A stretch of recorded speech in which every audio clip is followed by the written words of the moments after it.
Semua orang pasti tahu apa itu corona, karena hal ini sudah tidak asing lagi bagi kita. Banyak orang yang menderita di tengah pandemi COVID-19 ini, dan ada banyak kejadian yang terjadi pada kehidupan manusia yang ada di seluruh dunia ini. Jika kita pernah membaca atau mendengar berita internasional, mungkin terdengar menggelikan. Bagaimana bisa orang-orang merampok dan bertengkar untuk hal-hal yang sepele, melakukan tindakan yang tidak semestinya dilakukan? Namun, inilah realitas dunia yang kita hadapi belakangan ini.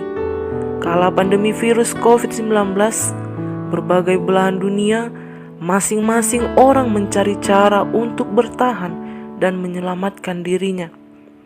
Setiap hari, kita disuguhkan berita dan informasi di media sosial mengenai dampak virus ini.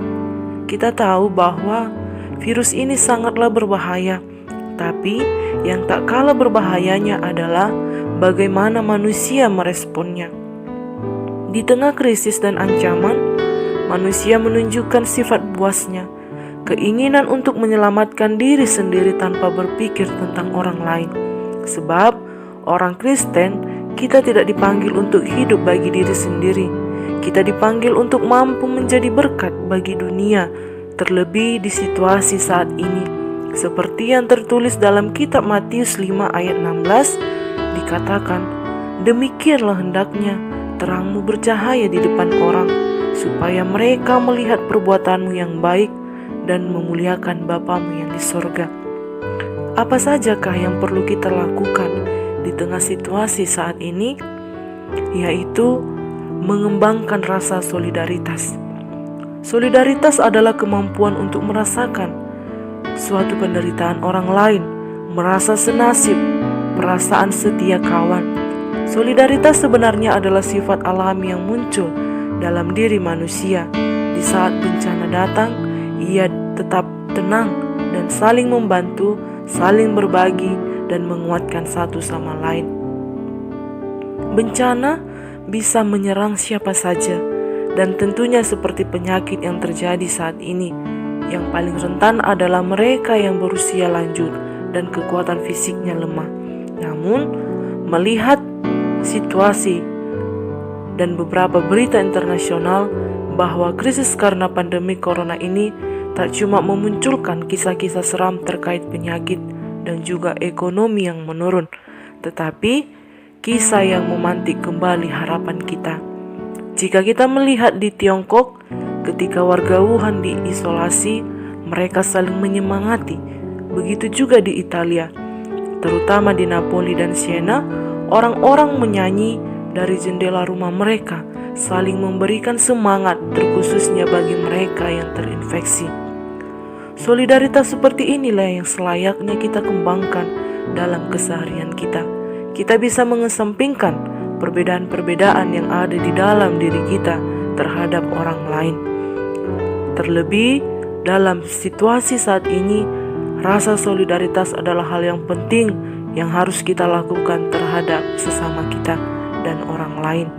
Kemudian kita dapat menebarkan harapan dan belas kasih.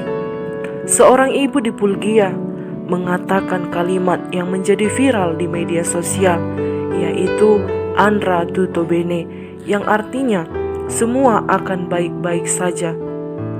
Perkataan ini meneduhkan, memberikan semangat, mengobarkan kembali harapan, dan menunjukkan belas kasih.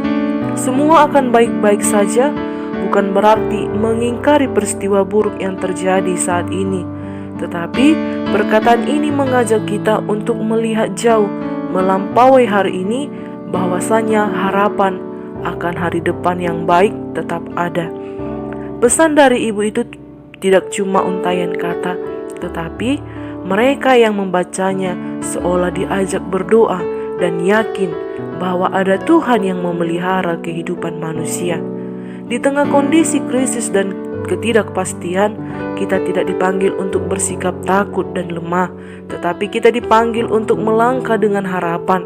Seperti kitab Ibrani 6 ayat 19 berkata, "Pengharapan itu adalah sau yang kuat dan aman bagi jiwa kita yang telah dilabuhkan sampai ke belakang tabir." Kita tidak bisa mengendalikan apa yang terjadi di luar kita, seperti yang terjadi saat ini. Tetapi kita bisa menentukan seperti apa kita ingin merespon, dengan takut dan panik atau dengan iman dan pengharapan. Jika kita memilih merespon dengan iman dan pengharapan, kita mampu mewujudkannya dengan menaati aturan pemerintah untuk melakukan pembatasan sosial dan mengandalkan Tuhan dalam situasi saat ini jika kita mengalami penderitaan. Kiranya masa-masa ini menjadi pengingat bagi kita bahwa dalam masa terkelam sekalipun harapan tetap ada dan manusia saling mengasihi terhadap sesamanya untuk saling bertolong-tolongan. Tuhan kita adalah setia. Tuhan tidak akan pernah meninggalkan kita saat di situasi apapun. Amin. Tuhan Yesus memberkati kita semuanya.